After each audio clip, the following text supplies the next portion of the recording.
This is I the Booty from Five Finger Death Punch. You're watching Backstage Entertainment. Keep it metal, people.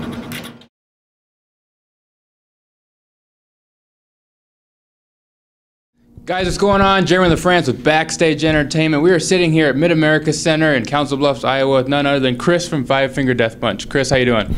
Very well. How about yourself, man? Pretty good, pretty good. I mean, we got the snow on the ground. We were just talking, kind of colder weather. Is this kind of the coldest day you guys have had on tour? Or? You know, compared between this and last night there was no snow on the ground, but man, the air was just biting cold on the other side of Iowa. Yeah, so yeah, not terribly cold today. Just the snow on the ground. That's the big difference. So coming from Vegas, you don't get that. Yeah, exactly. It's quite as cold as it is here. Yeah, it's pretty warm there. I've been there before, and it can get pretty warm. Yeah. But talking about the band, Five Finger Death Punch, a real unique name. I'm sure you guys have got this quite a bit. Do you know where the name kind of came from and how it originated? Oh yeah, it's actually Zoltan is a big fan of martial arts and like the whole martial arts movie and whatnot. It originally came from Kill Bill 2, I believe it was. There was a punch in that movie called the Five Finger Lotus Punch. Okay. But they decided to switch it to Five Finger Death Punch because number one, looks better on a shirt. Yeah. Much easier to chant. So. Yeah. Yeah. Exactly. So yeah, that's where the idea came from, and then they kind of ran with it from there. Yeah. And it's working for you. You guys are doing awesome on tour, and just with albums and everything. I mean, with the name, I know it's probably a question you guys get quite a bit. Probably hate to answer it, whatever. But is there any interview questions you do hate to answer? That way, I'm prepared. I don't have to ask some of those. This is the one question that I hate that I have gotten on interviews. Which would indicate to me that they have not done their research before they get to this interview. So, man, why'd you cut the beard? Because I'm new and that's another guy, all right? That has happened. Yeah, I'm sure you get some of that too. But that's the one question I hate answering, because at that point, you know, somebody didn't do the research. Right, right. And kind of going along those same lines, I mean, any bands go through this, member changes and stuff like that. How easy is it to adapt to something like that? And I mean, I guess what was it like for you? You know, honestly, it was a fairly easy transition for both of us. I think I'm a very positive guy. I bring a lot of good positive energy. Yep. And you know, with me, the transition over the summer, we were able to do basically, you know, we were doing 2 days, like radio festival days, and then to be off for 2 weeks. So at that point, I was still bartending back in Vegas and being in Death Punch. So it was a nice transition for me to be able to kind of, you know, ease my way into like the touring life and without actually getting thrown right in. I mean, before this, I think I'd done, you know, 3-week tours, 4-week tours, something like that, but it's all like in vans or whatnot.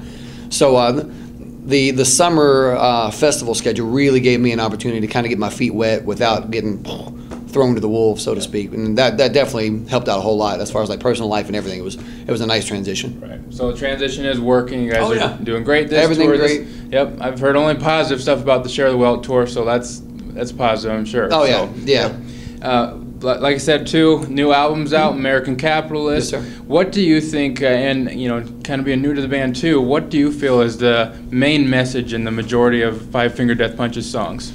The majority, particularly on this album, the entire idea of being an American capitalist is basically, a lot of people thought it was like, you know, a political statement. No, it's not that at all.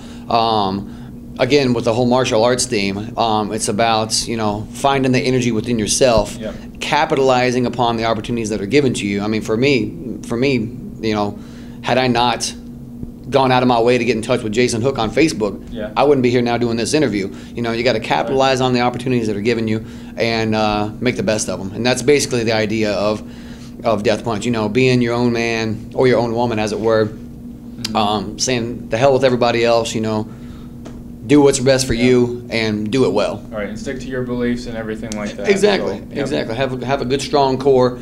Know what you believe in. Stick with it. Life's going to turn out okay. Exactly. What do you feel if fans are checking you out, those fans that are living under a rock right now, of course?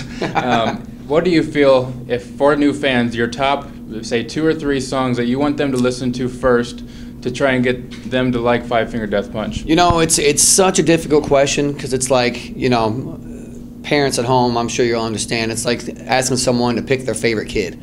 You know, you've got one, but you can't tell the kid that, you know, because then the other one feels left out. And that's the same with the songs too. You know, I'd hate to recommend just one song because then that leaves. I mean, then that person's gonna be like, oh, well, he said this is his favorite song.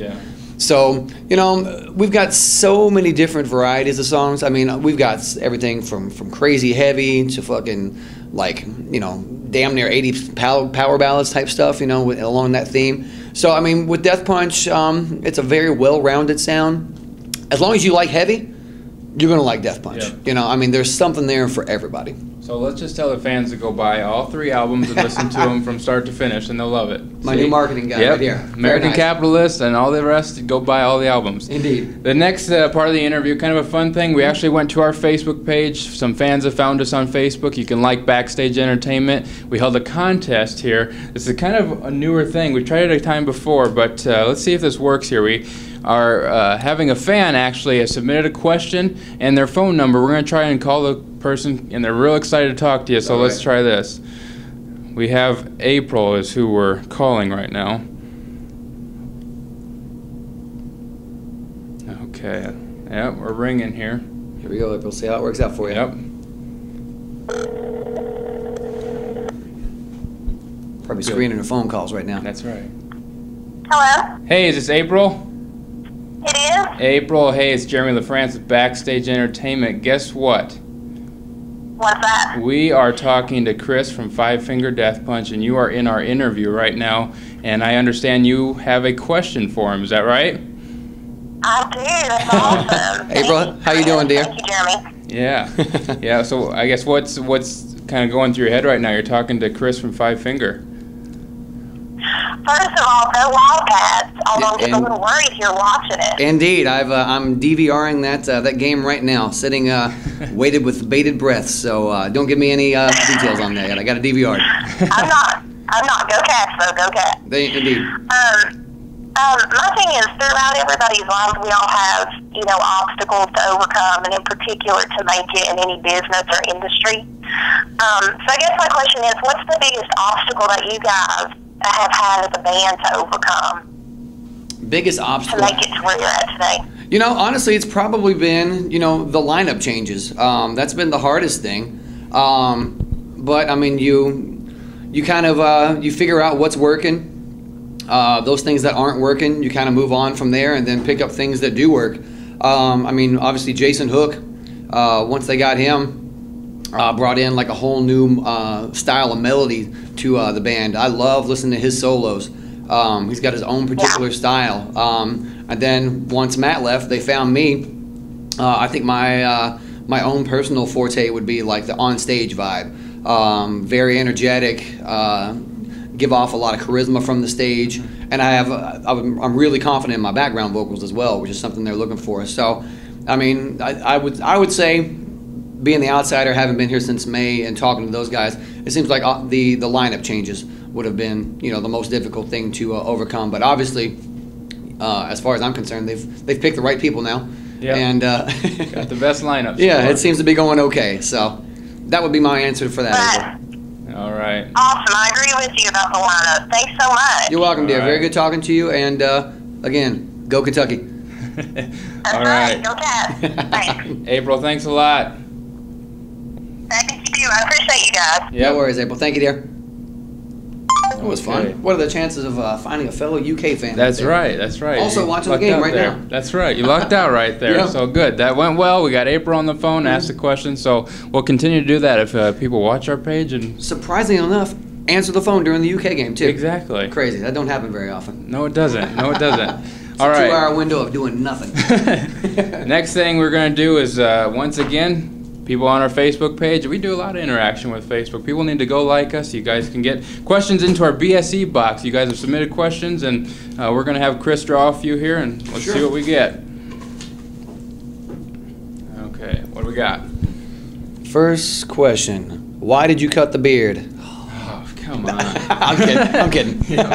What's the craziest thing you've signed? You know, we do a lot of stuff with, you know, in support of the military. So we get a lot of soldiers that come out and come out to the meet and greets and, you know, come to the shows. The weirdest, or not the weirdest thing, but I guess probably the most shocking thing that I signed was a military guy comes walking up, shakes my hand, and goes, "Can I get you to sign something for me?" I'm like, "Yeah, sure." He reaches down, pulls off his leg. As he's standing up with jeans, I had no idea. It was shocking. He goes, Can you sign my leg for me? That's one of the craziest things that I've had to sign. Just the whole thing. It was odd. Yeah, probably a surprise to you. Yeah. Huh? All right, let's see what we get. What else we got down here?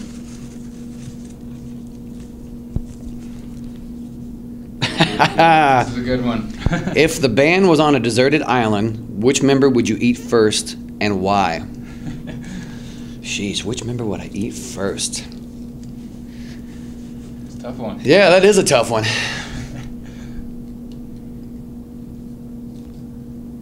I'm going to have to go...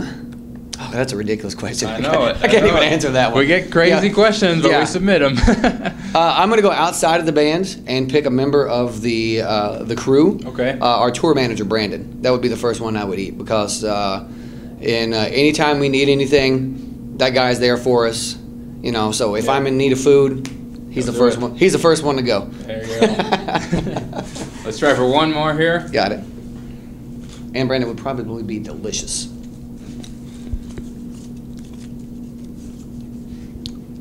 Who has the weirdest habit in the band and what is it? Jason Hook loves the military channel.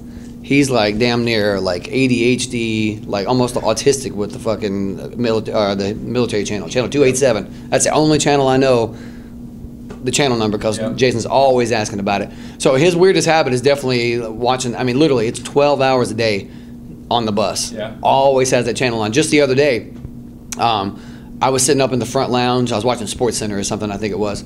And, I mean, literally from where I was to the bunk, maybe 5-6 feet probably, I'm watching Sports Center. I get a phone call on my phone. It's Jason Hook. And I'm like, hey, what's up, man? He goes, is something wrong with the satellite? I'm like, no, I'm getting a pretty good signal up here. Why? What's going on? He goes, something's messed up. There's like football or something on it.